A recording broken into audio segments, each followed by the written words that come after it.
अस्सलाम वालेकुम स्टूडेंट्स, आज हम डिस्कस करने वाले हैं exercise 3.1 class 10 mathematics federal board question number 6।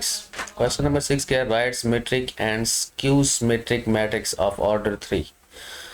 तो हमने खुद से एक ऐसा मैट्रिक्स लिखना है जिसका ऑर्डर 3/3 होगा और वो सिमेट्रिक मैट्रिक्स होना चाहिए और स्क्यू सिमेट्रिक भी एक मैट्रिक्स हमने बनाना है। तो क्वेश्चन नंबर 5 आप लाजमी देखिएगा इसको करने से पहले, क्योंकि क्वेश्चन नंबर 5 में हमने सीखा था कि सिमेट्रिक और स्क्यू सिमेट्रिक मैट्रिक्स का मतलब क्या होता है। ठीक है, तो चलें देख लेते हैं कि हमारे पास कौन सा ऐसा मैट्रिक्स होगा जिसका ऑर्डर 3 होगा और वो सिमेट्रिक मैट्रिक्स होगा। फिर हम स्क्यू सिमेट्रिक मैट्रिक्स भी देखेंगे कि एक और मैट्रिक्स बनाएंगे जो स्क्यू सिमेट्रिक भी होगा।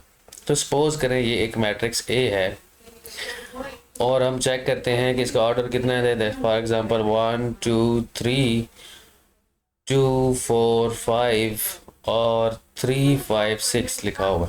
ये एक ऐसा मैट्रिक्स है जिसका ऑर्डर 3/3 है, मतलब 3 रोज हैं और 3 कॉलम्स हैं। ठीक है, इसी वजह से इसका नाम जो है कि हमने कहा कि इसका ऑर्डर 3/3 है। अब हम चेक करते हैं कि इसका ये स्क्यू सिमेट्रिक है या सिमेट्रिक है। तो पहले सिमेट्रिक मैट्रिक्स चेक करना था, तो मैंने सिमेट्रिक मैट्रिक्स ही चेक करना है इसके लिए। इस सिमेट्रिक मैट्रिक्स के लिए क्या होता है कि जो मैट्रिक्स दिया जाता है उसको ट्रांसपोज लिया जाता है। ट्रांसपोज में क्या करते हैं कि जो रोज होती है वो कॉलम में कन्वर्ट कर देते हैं। तो कॉलम में कैसे कन्वर्ट होगी? जैसे 1 2 3 ऐसे लिखा हुआ है तो फर्स्ट रो फर्स्ट कॉलम में चेंज कर दी हमने। ठीक है, अच्छा सेकेंड रो इस तरह लिखी हुई है तो उसको भी इस तरह से वर्टिकली चेंज कर देंगे। 2 ऐसे लिखी हुई थी तो हम ऐसे कन्वर्ट करके लिख देंगे। फिर 3 5 6 है, ऐसे 3 5 और 6। अब ज़रा ऑब्जर्व करें कि ये जो मैट्रिक्स हमने जिसका ट्रांसपोज लिया, तो ट्रांसपोज लेने के बाद क्या हुआ कि 1 की जगह पर 1 ही लिखा हुआ है, 2 की जगह पे 2 ही लिखा हुआ है, 3 की जगह पे 3 लिखा हुआ है। इसी तरह से सारे नंबर्स हमारे पास सेम टू सेम है। इसका मतलब ये हुआ कि हमें दोबारा वापस ए ही मिला। जब हमने ट्रांसपोज लिया तो हम कहेंगे yes it is a symmetric matrix. ठीक है, yes it is a symmetric matrix.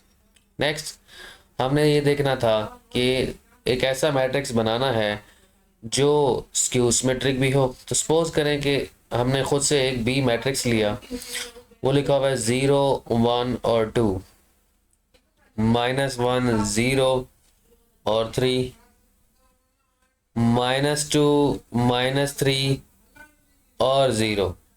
अब ये एक ऐसा मैट्रिक्स है जिसका ऑर्डर 3/3 का ऑर्डर है। ठीक है, अब हमें इस मैट्रिक्स के लिए चेक करना है कि ये हमारे पास जो मैट्रिक्स है क्या ये स्क्यू सिमेट्रिक है या नहीं। अब स्क्यू सिमेट्रिक मैट्रिक्स का मतलब क्या होता था, पहले ट्रांसपोज लेते हैं फिर पता चलेगा कि ये रो लिखी हुई है, हमने उसको इस तरह से कॉलम में कन्वर्ट कर दिया।